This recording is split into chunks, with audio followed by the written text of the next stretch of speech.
हरे कृष्णा।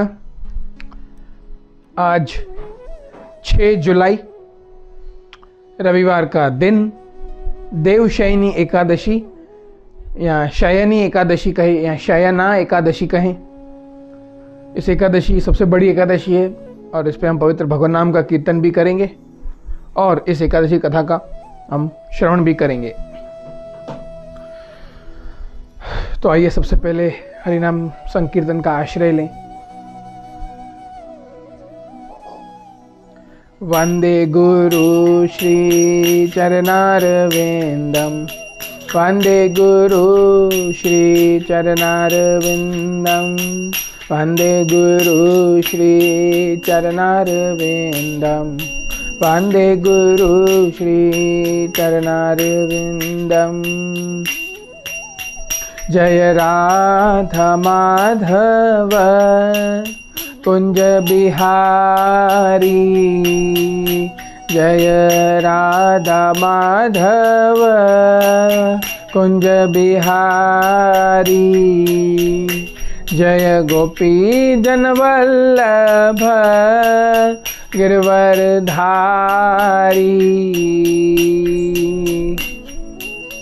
यशोदानंदन ब्रजजन रंजन, यशोदानंदन ब्रजजन रंजन, यमुना तीर वनचारी, यमुना तीर वनचारी। जय राधा माधव कुंज बिहारी। हरे कृष्णा कृष्णा कृष्णा हरे हरे, हरे राम राम राम हरे हरे, हरे कृष्णा कृष्णा कृष्णा हरे हरे, हरे राम राम राम हरे हरे। आइए सब मेरे साथ मंगलाचरण करेंगे। ओम नमो भगवते वासुदेवाय, ओम नमो भगवते वासुदेवाय, ओम नमो भगवते वासुदेवाय। कृष्णाय वासुदेवाय देवकी नंदनाय च नंदगोप कुमाराय गोविंदाय नमो नमः। हे कृष्ण करुणा सिंधु दीनबंधु जगतपति, गोपेश गोपिका कांत राधा कांत नमोस्तुते। तप्ता कांचन गौरांगी राधे वृंदावनेश्वरी, वृषभानुसुतदेवी प्रणमामि हरिप्रिय। श्री कृष्ण चैतन्य प्रभु नित्यानंद, श्री अद्वैत गदाधर शिवासादि गौर भक्तवृंद।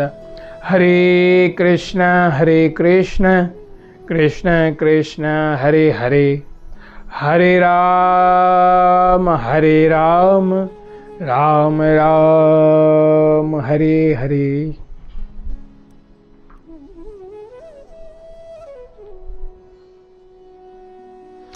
तो आइए आज हम इस देवशयनी एकादशी कथा का हम श्रवण करेंगे।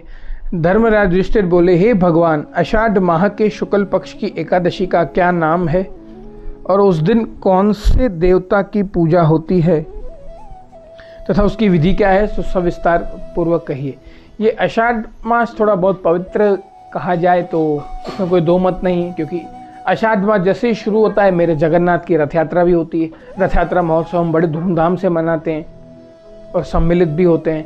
और स्वयं जगन्नाथ जी की वाणी या शास्त्रों पुराणों और संतों साधु महापुरुष की हम बात करें तो कहते हैं कि जो रथ की रस्सी खींचता है, मेरे जगन्नाथ के रथ की रस्सी खींचता है, उसको कभी भी यमदूत रस्सी बांध के लेके नहीं जाते। और शास्त्रों का ये कहना है कि जो पापी व्यक्ति जब शरीर त्यागता है तब जो उसको यमदूत पीड़ा दे के, कष्ट दे के जो निकालते हैं और रस्सी से खींच के घसीट के लेके जाते हैं। हम अगर किसी को घसीटे तो कैसा लगेगा, हम किसी पशु को भी घसीटे, किसी कुत्ते को बांध के घसीटे तो कैसा लगेगा। तो इतनी भयंकर पीड़ा से उसको लेके जाया जाता है, क्योंकि उसके पाप कर्म बहुत हैं, पापी जीवन, पाप युक्त जीवन जिया है उसने। तो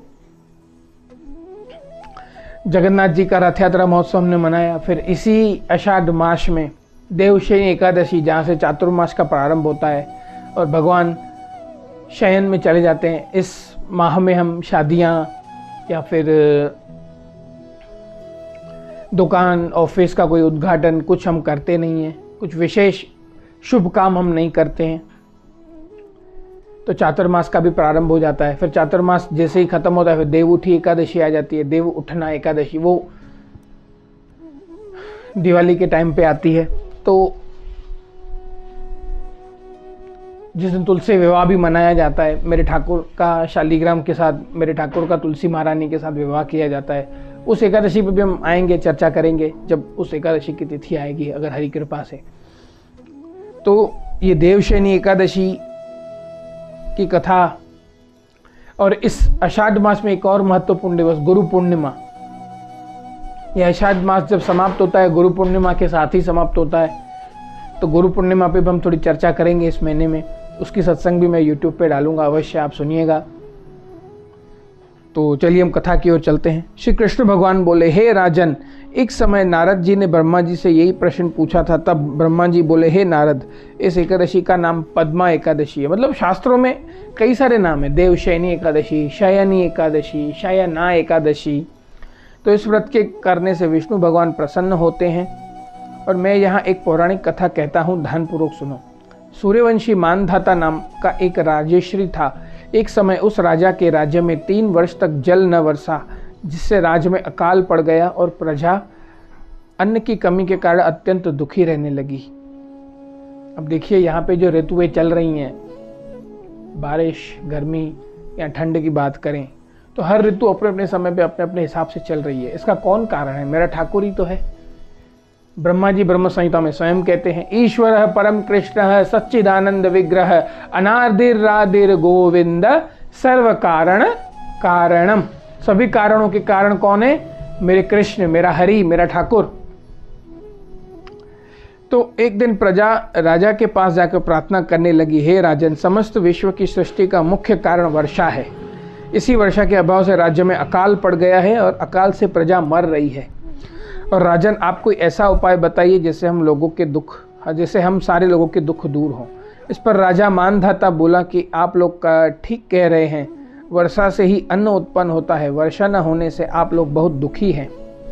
राजा के पापों के कारण ही प्रजा को दुख भोगना पड़ता है। मैं बहुत सोच विचार कर रहा हूँ कि मुझे अपना कोई दोष दिखाई नहीं दे रहा है। मैं आप लोगों को के दुख करने के लिए बहुत यत्न कर रहा हूँ, क्योंकि उस समय के राजा भी लोभी नहीं हुआ करते थे। जो भगवान ने दिया है उसमें संतुष्ट रहना है और प्रजा की सेवा करना राजा का कर्तव्य है। क्योंकि राजा भी उस समय सोचते थे कि प्रजा की सेवा मुझे कृष्ण ने दी है, मैं बड़ी जिम्मेदारी से इसकी सेवा को निभाऊंगा। तो उस तरह तो राजा मानधाता भी यही सोच रहे थे। ऐसा कहकर राजा मानधाता भगवान की पूजा कर कुछ मुख्य आदमियों के साथ लेकर वन को चल दिया। वहां ऋषियों के आश्रम में घूमते घूमते ब्रह्मा के पुत्र अंगिरा ऋषि के पास पहुंचा। अब देखिए, हर पाप का सॉल्यूशन हमारा गुरु महाराज या ऋषि मुनि या महात्मा ही कर सकते हैं। क्यों? क्योंकि इसका मतलब ये नहीं है कि हमको गुरु मिल गया, तुमको पाप करने का लाइसेंस मिल गया, हम पाप करते रहेंगे, हमारे गुरु हमको आके बचाएंगे। नहीं, हमारे बापूजी अपनी वाणी में अपने श्रीमुख से कहते हैं, हमेशा कहते हैं, करोगे पाप तो मरोगे आप, और करोगे जाप तो तरोगे आप। तो यहाँ मुनि नित्य क्रम से निवृत्त हुए थे और राजा ने उनके सम्मुख प्रणाम किया और मुनि ने उनको आशीर्वाद दिया और बोले, हे राजा, आप कुशल पूर्वक तो हैं, आपकी प्रजा कुशल पूर्वक होगी। इस स्थान पर कैसे हैं सो कहिए। राजा बोला कि हे महर्षि, मेरे राज्य में 3 वर्ष से वर्षा नहीं हो रही है, इससे अकाल पड़ गया है और प्रजा महान दुख भोग रही है। प्रजा के कष्ट को दूर करने के लिए कोई उपाय बतलाइए। इस पर वह ऋषि बोले, हे राजन, यह सतयुग सब युगों में श्रेष्ठ है, जिसमें धर्मों के चारों चरण सम्मिलित हैं। आज कलयुग में एक ही चरण है, वो है दया। दया का ही एक ही है जिसकी वजह से ये कलयुग टिका पड़ा है। सत्यता, तपस्या, ये सब नष्ट हो चुके हैं। तो इस युगों में धर्म की सबसे अधिक उन्नति है। इस युग में ब्राह्मणों को तपस्या करना तथा वेद पढ़ना ही मुख्य अधिकार है, परंतु आपके राज्य में एक शूद्र इस युग में भी तपस्या कर रहा है। इसी दोष के कारण आपके राज्य में वर्षा नहीं हो रही है। यदि आप प्रजा का भला चाहते हैं तो शूद्र को मार दीजिए। इस पर राजा बोला कि हे मुनीश्वरों, मैं उसे निरपराध तपस्या करने वाले शूद्र को नहीं मार सकता। देखिए, राजा को भी दया आ गई। और यहाँ पे तो हम बढ़िया चिकन मटन पता नहीं क्या क्या काट काट के कत्ल खानों में पड़े हैं, खून से लथपथ जानवर, उसको मार मार के खा रहे हैं। तो बापूजी की कृपा और कृष्ण की कृपा से हम इस पाप कर्म से बच गए हैं। तो इसका कोई अन्य उपाय बताइए। तब ऋषि बोले, हे राजन, यदि तुम ऐसा ही चाहते हो तो आषाढ़ माह के शुक्ल पक्ष की पद्मा नाम की एकादशी का व्रत विधि पूर्वक करो। इस व्रत के प्रभाव से तुम्हारे राज्य में वर्षा होगी और प्रजा सुख पाएगी, क्योंकि इस एकादशी का व्रत सब सिद्धियों को दान देने वाला और उपद्रवों को शांति करने वाला है। इस एकादशी का व्रत तुम प्रजा व सेवक मंत्रियों सहित करो। मुनि के वचनों को सुन राजा ने अपने नगर को वापस आए और विधि पूर्वक पद्मा एकादशी यानी कि आज वाली देवशयनी एकादशी का व्रत किया। उसके व्रत के प्रभाव से राज्य में वर्षा हुई और मनुष्य को सुख पहुंचा, और इसलिए यह एकादशी व्रत सबको करना चाहिए। इस व्रत से इस लोक में भोग और परलोक में मुक्ति देने वाला है। इसकी कथा को पढ़ने व सुनने से मनुष्य के समस्त पाप नष्ट हो जाते हैं। इस एकादशी को देवशयनी एकादशी भी कहते हैं, और इस व्रत को करने से विष्णु भगवान प्रसन्न होते हैं। अतः मोक्ष की प्राप्ति के लिए भी मनुष्य को यह व्रत करना चाहिए। चातुर्मास व्रत भी इस एकादशी के व्रत से शुरू किया जाता है। अब युधिष्ठिर बोले, हे भगवान, विष्णु भगवान का शयन व्रत किस प्रकार किया जाता है, सब कृपा पूर्वक कहिए। अब यहाँ पर मेरे हरि ने, मेरे विष्णु, मेरे ठाकुर ने चातुर्मास व्रत का भी महत्व बताया है, लेकिन इस हम कथा को हम विराम देकर हम इस प्रसंग को, इस कथा को, इस प्रसंग को हम प्रणाम कर कर अपनी कथा को विराम की ओर ले चलेंगे। तो जितना हो सके इस एकादशी के दिन हम खूब हरि सेवा, हरि भजन, शास्त्रों का अध्ययन हम सब करेंगे, और जितना हो सके गुरु आज्ञा में रहेंगे और पाप कर्म से बचेंगे। तो आइए हम इस कथा को विराम देते हैं। तो कैसे